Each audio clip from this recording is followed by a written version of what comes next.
Welcome. This is Unfolding, the show where I unfold creative business minds. My name is Marco Pfaden, and now I just want you to sit back and enjoy the show. So, we're back today, and I have a special guest, very special guest that I just bumped in here on the conference. And it's Timothy Goodman, and he is an artist, he's a muralist, his grandmother calls him an artist, he's a designer, he's an amazing speaker. By the way, amazing book. I'm gonna read this on the fly. I'm not just here. My bunny is here too. What's the name of your bunny? This is Bad Bunny. Okay, well, gotta go there. My last name's Goodman, and I got my Bad Bunny. Yeah. That's a more fun one. That's okay. Saw your speech last night. A lot of energy. And one thing that's really, like, one phrase that keeps repeating in my head is, and you gotta help me with that. Mm-hmm. You have to produce a lot of work to produce work that's you. Mm-hmm. Is that about right? Yeah, I mean, the name of my talk is you have to make a lot of work to make stuff like you have to make a lot of work to make work like yourself. Right. You know, and so it's this idea that through exhaustive amount of hours of working and trying different styles and mediums and ideas, and I think that many creatives, you finally, you know, if you really push, you get to a place where you are making work that inherently comes from in your heart. It's like, you know, it's not, you don't just get that by putting in a few hours. So how long, like, what would you say, how long it took you till you kind of felt a sense of this feels like me? I mean, you're kind of creating yourself in this process, aren't you? Yeah. I mean, I think when I got to a point where I really felt like I was creating work about for me, it was about creating work about the experiences in my life, you know, and now I can look back and see like how it came out in so many different mediums. So whether it was, you know, creating murals on the streets of New York City about my love for New York and the community that I live in, or it came out in social experiments like 40 Days of Dating with my good friend Jessica Walsh, or 12 Kinds of Kindness, you know, these things that we were, these social experiments that we were trying to figure out through work, what it meant to have a human experience, or coming out in just pure writing and poetry, spoken word, that then became like kind of the basis for my graphic memoir and doing kind of spoken word performances like I did here at Off the other night. You know, it comes out in these different avenues, but it's all about my own experiences that are, of course, universal, you know, and so finding that kind of like balance of like what's personal, what's universal, and like, you know, what connects the most to it. I like just like this balance, personal and universal. It's like, you think you have to be in some way universal to get people interested in it, or is it only? No, I mean, certainly no. I mean, listen, there's so many levels of what that means, right? You could take Taylor Swift. She inherently writes most of her songs, actually, or she has co-writers, you know, or she'll have one co-writer, but that's one of the things that kind of separates her from a lot of other pop stars. Yeah. However, she does it in a way that obviously is a little bit more homogenized. It connects obviously to millions, billions of people in this world, right? You might not like her work, but it is still like so it's interesting because like there's that, and then there's, I don't know, take Radiohead, right? It's connecting to so many people still, not on the level with Taylor Swift, not even close, but they don't want that. But it still is meaningful and connects, and you know, there is an audience for that. I happen to like both. I like Radiohead more, of course, in ways, because the artistry, but I don't take away. I think that someone like Taylor Swift or anyone mainstream, Jay-Z or someone, I don't know. I think that is also wildly fascinating as well. And so I don't know. Yeah, it's just kind of wrap up. But When you, like, we had like a chat this morning and you said something that I want to get back to now is the idea of the space and this kind of freedom you need to actually get to the point where you can craft work that is like yourself. So, and in the book you also mentioned that you took some time off, right? You went to Paris. What was Paris? yeah, Like what changed? Like I see a lot of young people these days that just not, they want to get to a place quick, fast, right? They can't wait to, I don't know, yeah, be selected for the stage, become an art director. yeah. What's like, can you give me an idea of like how long did it take you to, that's a good one. How long did it take you to craft something that you were proud of? Because in the talk you mentioned something different. You mentioned that you took a while. Yeah, I mean, I look at so much of my early work and I don't love it. I think that's okay. I think a lot of creatives and artists do that. I think I'm still proud of it in ways that got me to where I'm at, but I don't love certain decisions, style, what compositionally or stylistically or something. And I think I can do a much better job now, of course. But that's part of the process. But you still put it out there. What you did, it wasn't perfect. You put it out there. You are wherever you are right now. You can't wait. Like it's not like waiting for the solution. No, you have to live the question, right? Like it's right. But you can't be anywhere else but where you are. Yeah. And somehow we have to feel our feet on the ground and try to experience that, and kind of taste the moment. While also maybe having aspirations, of course, for where we want to go, or but not in a way because it's going to be quote unquote successful. Mm-hmm. More about about the crafts, of being excited to I did this. I mean, it can be anything. It could be being on stage giving a talk like I was last night, and it's just being, I liked how this worked, but I didn't like how this worked. I'm going to tweak it, or I'm going to do this, or I'm going to add a different thing, and I think that's just part of and I think, of course, anything you create, there's a level of, it's never finished, But I don't care about any of that in a lot of ways. You're still for work and you craft and then you let it go.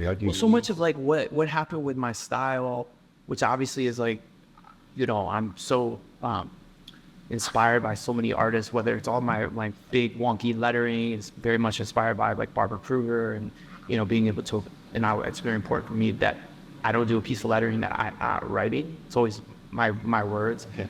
Or my drawing style is heavily influenced by Keith Haring, of course. I wanted to take that and add words and letterings, and so, but these things come out because I'm inherently impatient, and I think we have to as creative people, we have to let our behaviors and what's inside dictate our style or our artistry. So I am impatient. I don't like to labor. I want to for me it's about the idea, the sentiment, the message I'm trying to get, like that. And I want to get it out fast. So, and I want to go home and watch the Knicks game or whatever. I don't want to labor, even though of course I'm laboring. I do hours and hours on mural, but it's about a performative, I want to do an 80-foot wall in 8 hours and be done, and so that pushes me to work faster and work more, not faster, but more immediate. Not overthinking the whole, what you are to that. So I'm not going to call them doodles. I don't like the word doodle. How would you call them? Drugs. Okay. I think that was. Sorry for that. Listen, it's no shade towards anyone who likes doodle, but I love my kids do. Yeah, of course. I think there's doodling. I don't think. So when you do your drawings, how much of this is planned or pre-concepted, or is just you in the moment and just sees a fit and what comes out really? Yeah. Well, it depends, right? Obviously, I do a lot of commercial work. Yeah. I work for massive brands. Those brands, they're paying money, they have a say, right? So it's like, I think I've gotten to a place which is very interesting where my voice is being filtered through a brand if I'm working. So I'm in a very privileged position to be able to kind of drive the narrative and not just say, okay, I'll do what you want, because they want to work with me. So it is a real collaboration. But of course, so it depends what I'm going to do. But say we're going to do a big mural for a brand or something that's going to go in a store.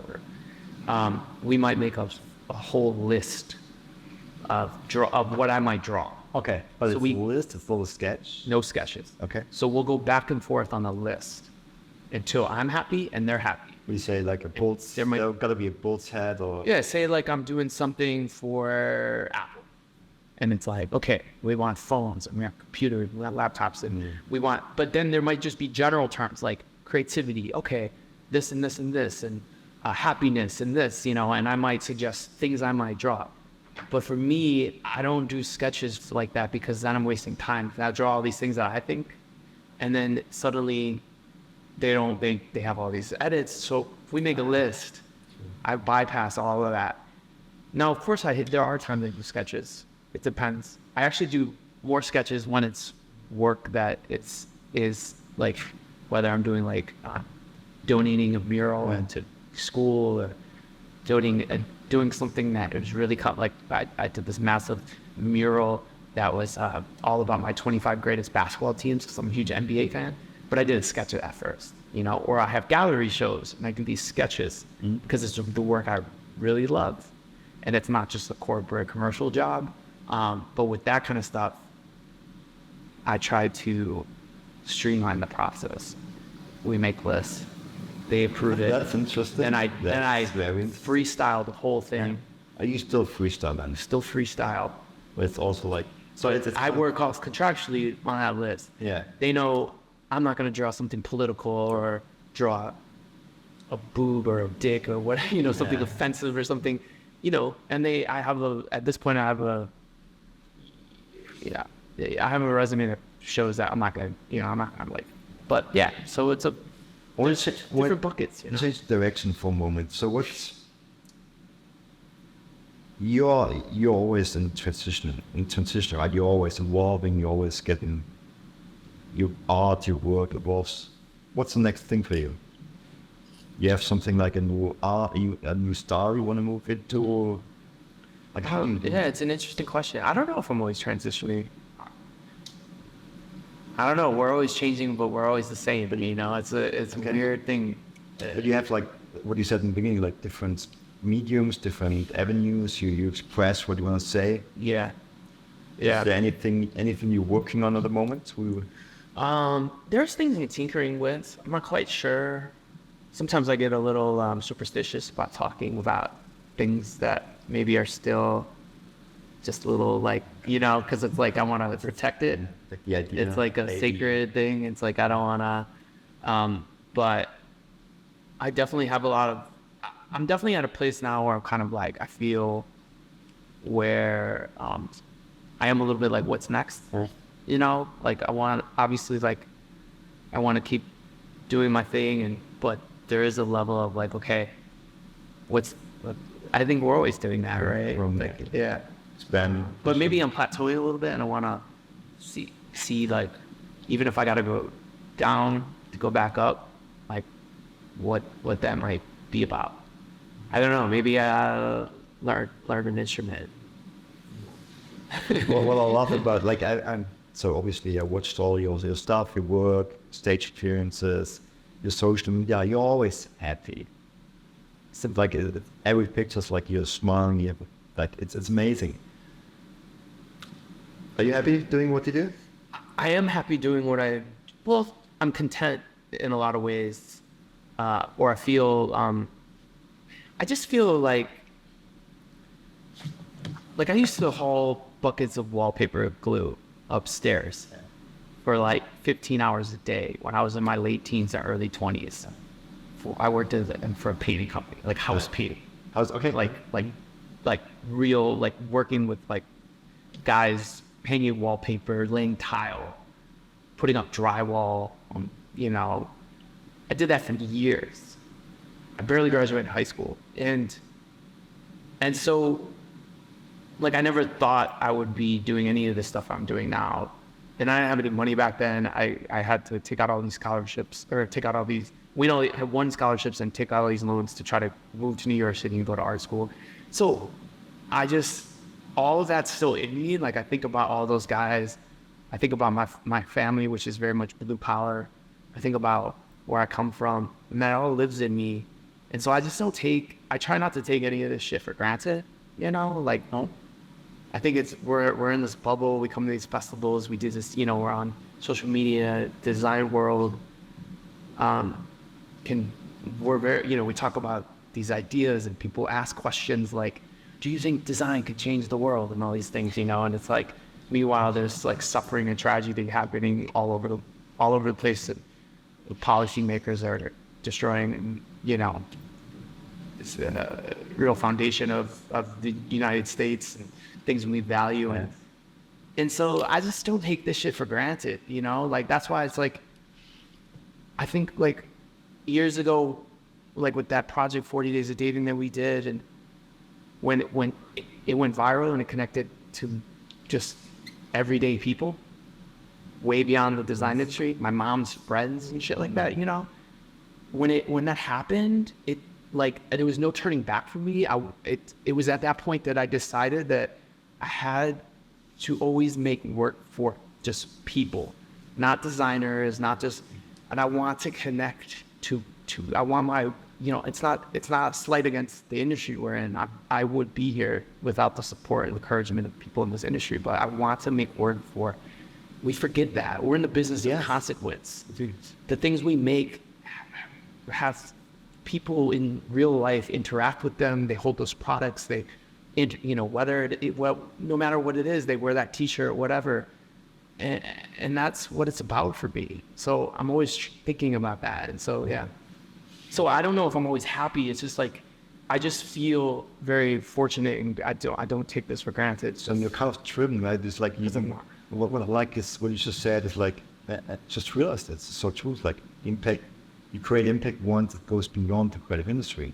When you reach everyday people into work. But everybody does. Even the creative director here was just talking about his internal team at his advertising firm or at Apple or Wyden Kennedy or whatever. I don't know. Like, and he's just showing all the work.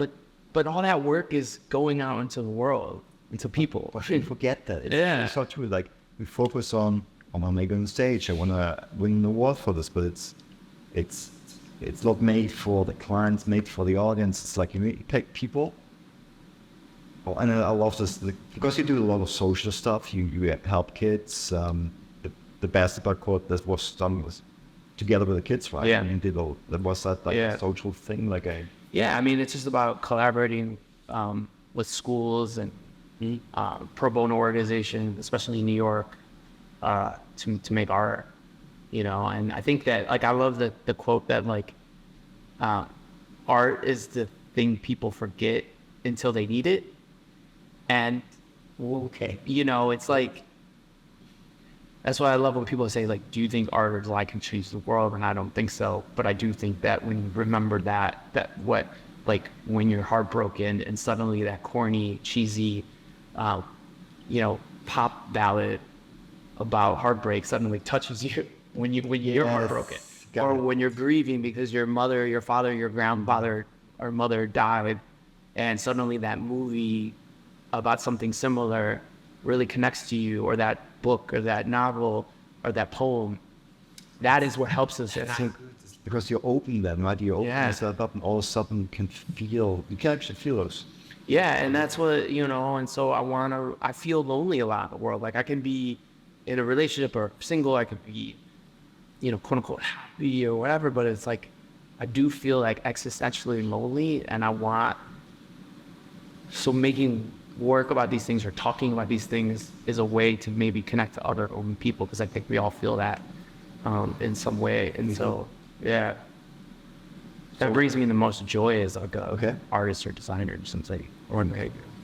So considering all this, is there something like a message in what you do? You have a goal, you have something you want people to understand? I mean, I think it's just the hour side kind of in a way, you know. I just want to, it brings me a lot of joy to see, you know, if you make, like, you talked about the basketball court that I created for those kids. Like, I talked about this in my talk, like, that court is their court, it's not mine.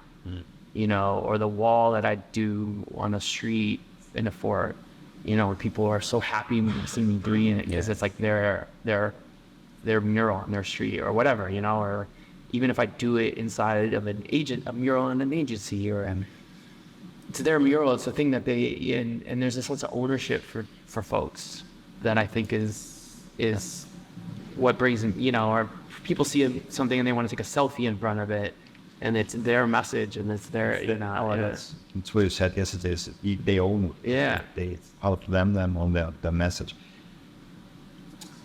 So I know from your talk last night that you kind of had a secure job, right? A what? A secure job, like a stable job. Designing book covers, all that. Yeah. What you're doing now is... Well, I work for Brian Collins. You know Brian? Yeah, I know. And I went. So why Branding and having lots of branding and deep thinking and the leap from having actually accomplished something to becoming an artist, which is not always, it's not like a safe thing to do. What got you to do this? And like, you took a big risk doing this. Yeah, but I think it's, you know, you can look back now and just think that it was this giant leap, and I guess in ways it is, but it's also a very like incremental, you know, a lot of things happen during that course. You know, it's like I'm working full time for Brian, right? Yeah. For instance, I'm two years out of school, but I'm doing tons of freelance at the time. Doing, you know, all this editorial illustration work. So I'm already building up this muscle of like having to make work fast, to make work about things that are happening with society. Because when you, for newspapers and stuff, you have to read an article. It could be about global warming, or it could be about Israel, Palestine, it could be about whatever. And it's like, you have to make an image that reacts to that. And you have to make it fast. Yeah. Why do you want to make this fast? No, because you don't get much time at these things. An art director might write you an email and say, we have an article, because they have to, the copy doesn't get approved until last minute, or the headline or whatever in a newspaper. And then you're the last like one. For the New York Times, where early on in my career, I did a lot. And so you might get a night to give, or you might get 4 hours to give a sketch. Maybe you have to get 5 sketches, and then they pick one, and then you take it to like final. And so I was doing these things. I was doing book covers as freelance jobs, and I was doing all this freelance work. But Brian, he was just an incredible mentor to me at that time, because he knew I was doing all this while I was working full time for him. But I was also working. We were working an insane amount of hours. So I was already giving my life to him, and so he was like, "Do your thing, kid," you know, like. But he knew, he loved it. He loved that I was doing these like New York Times illustrations and you know, illustrations for Time magazine and book covers. He just believed that fed his work, you know, the work I was making for him too. He wanted his creatives to be able to like kind of explore and make things and feel that sense of pride. And he was the first person that sat me down. He said, "I see you writing on your blog, and I see you tweeting thoughts about design. You know, this is like 2009 or something. And I see you doing these, like, you can do anything you want." He was like, you can just, yeah. And, you know, most employers don't do that. Yeah. Like, they want you to, like, you're not allowed to do anything. You only make work for me, you know. And the free time. And for that, it's crazy, because I'm speaking in a conference with him next week, and this has happened a couple of times where we share a state, like, we're like, and it blows my mind. But anyways, you know, those kind of things early on in my career were so, like, to have that kind of support and encouragement. I forgot your question though. It was, I wanted to get to a point, but I forgot it too. So I almost just in. Do you guys remember? I don't know. I have a follow-up question. What you said is like, so what's the beauty of making things fast? I don't know if there's a beauty in making things fast. It's just the only way I know how to do It it. seems like it seems like a pattern for you. And Yeah. you're in the moment. It's just an obsessiveness. It's an obsessive. I need to, when I started making and figuring this stuff out early on in my career, when I did my first mural, it was like, I don't know, it just was like, oh, I just need to fill up the whole canvas. Like, I need to fill up the whole wall. Mm-hmm. Like, I don't like So you didn't think about, okay, and this isn't to be perfect, but the goal was to fill it up. And then, of course, there were things that I did that did fill it up, but I didn't like how that felt or looked. So I kept going back and it was just an obsessiveness to like. Because you have a lot of those timescapes, time lapses. Yeah.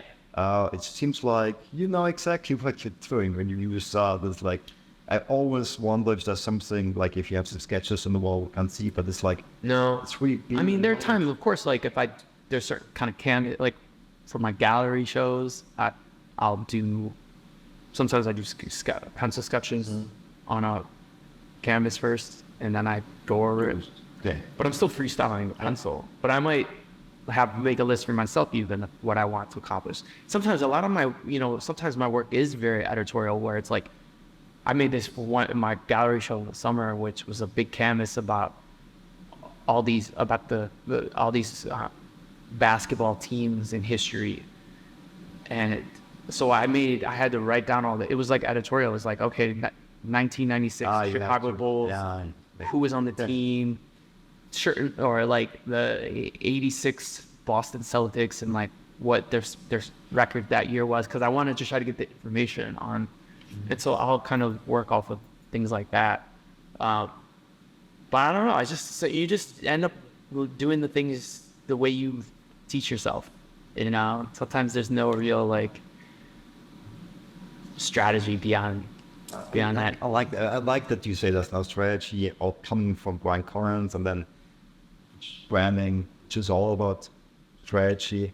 But I think I learned, the thing that was crazy about that is that, learning how to I think I learned how to market myself or even to create decks about myself through the decks I created and branding for Brian. And then I went to Apple for 15 months after that. And, I think so much of that still plays into I guess how I started to attempt to market myself when I started making work, my first couple murals and trying to get more work. I think I learned a lot of skills from tons of skills from the branding. So let's talk for a brief moment about marketing. Is it important? Well, important is if you want more work. Yeah. Yeah, I mean, I would say it is, but I think that everything is situational and circumstantial for that artist or that designer person. I know people who are making great livings doing design work freelance. They work for themselves. And they never post on social media or Instagram, but they're connected to all these people in the industry. So it's networking. And it's word of mouth and, and so I'm not going to sit here and say anything, as a... You have to go to social media 3 times a day. No, I think that it's all in what you want out of it. And what also feels okay for you. It feels healthy for you. Some people... Social media is for everybody, listen, social media is fucking hell, but it's some people are a little bit, can separate it. Some people, my girlfriend, for instance, she has to take breaks, delete the app for a month at a time, just to kind of and I'm a little bit more it's just for work and I post my life and it's just, it still affects me, of course. I'm still addicted. Yeah. But I don't feel, so against odds with it all the time in that way. So it's really just what works for any person. Is your girlfriend, is she an artist? What's she doing? Yeah, she's a painter. She's an oil painter. Yeah. Okay, so. But I've done we've done. I wouldn't say we've done she's Persian. She's from Iran, and we did a big mural together. Kind of talking about the revolution that's been happening in Iran the last couple of years, with women the jobs. And like, so yeah, so we've done things like that. So there was also like a political message behind that. Yeah. And she's helped me, like we've done some fun, like I've written things about her and then made canvases about, and she's helped me make them, and we'll shoot like a time lapse and stuff like that. But, yeah. It's great collaboration, really. Yeah, no, it's beautiful. Like she's got such great taste too, so I'm always able to like bounce ideas off of her, things I'm working on, and she'll give me the honest feedback. So you have someone you can actually talk to about your work, about your craft, and it actually has a connection to it too, right? Yeah. Like, it's not, so you can bounce off ideas, and even, I like that it's like, well, having a personal coach and someone in that. Yeah. And, do you have that? I have one, yeah. Yeah. My wife, obviously. Yeah. I have that too, yeah. So, one last question. I want to give something to the audience, to people. So is there something like message? Is there something we can share? We can give to the audience something like, don't do that. Those are the 3 steps you want to be successful. How do you have 3 steps to be successful? I know it's a bullshit question. I struggle so much with this stuff because it's like one of the worst things. I hate when people say things like, do what you love, and stuff like that. These cliches, because it's like there's so much privilege built into that. There's so much. Of course, we all want to do what we love, but I don't know anybody. They might have family and kids and jobs and financial strains, and they can't just do It's like it's a really tricky thing. But nothing is possible without making time for it. And how do we try to carve out time for the things that not that we let that stimulate us, and that could be learning a language or gardening or doing paintings or whatever, and it's like that's really, I think, important for our mental health. I talk about this a lot. Like it's like as creative people, we've been getting criticized in one way or another since we were in art school, putting our work up on the board or something, and going through critiques. And then suddenly, you're professional. I put that in quotes. What does that mean? But like, of course, you're trying to share work on social media, or you're sharing work with your art director, and they don't, you're always being judged and criticized. Yes. Your work. If someone like me uses their personal life in their work, suddenly, but I think we all are sensitive to. We all, of course, as creative people, like I'm an HSP, I'm a highly sensitive person. It's like, it's no wonder that so many, highly creative people struggle with mental health issues, including myself. And I think that plays into our psyche, the judgment, the criticism, but it's also really important to evaluate criticism so we can do better, like valid criticism, like. Just don't let everything affect you. Just validate. Is it something that? Well, things are going to affect us, of course, but I do think that, how we kind of navigate that is important, and also, not everything is for everybody, of course. I might love Radiohead, you might hate them. That's fine. I actually like them, but at the same time, it's important to listen to criticisms, I think, because sometimes we are making work that might offend people. Then what kind of people are the marginalized people who are? And so I don't think we should always be dismissive either. So it's just about trying to, let's read the room, read the market, be careful. What I got out of this is what you said in the very beginning, is like, great work needs time, or you need time and you need to make the time to actually get somewhere. So it's like, I know you want what to do. This is what you need to do. No. But what I love here is kind of a message, and I want like, people are always stressed, and I have to do this fast, and now no, getting to a state where, like, for example, where you are or other people are, it takes time, and it's okay. Yeah. And you just need to realize, like, you have time. But just be keep crafting, keep doing your work, and this at some point will all add I up. think so. Yeah, of course, it has to. Yeah.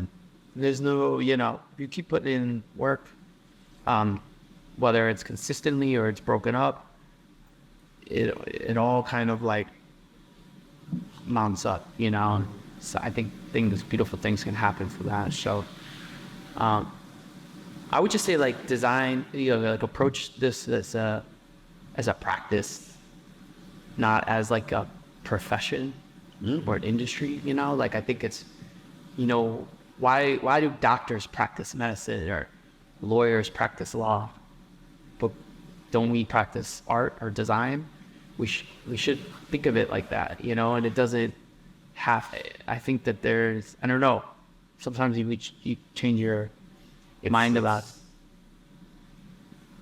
That's what practice means. It's about the process, not about Yeah.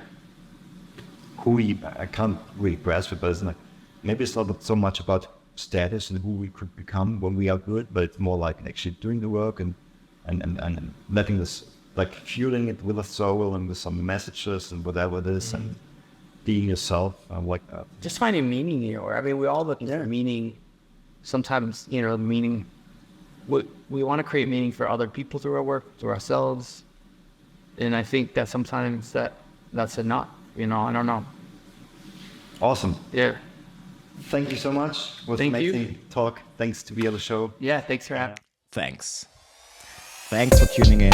My name is Marco Fun, and I hope to see you all again on our next show where we unfold creative business minds.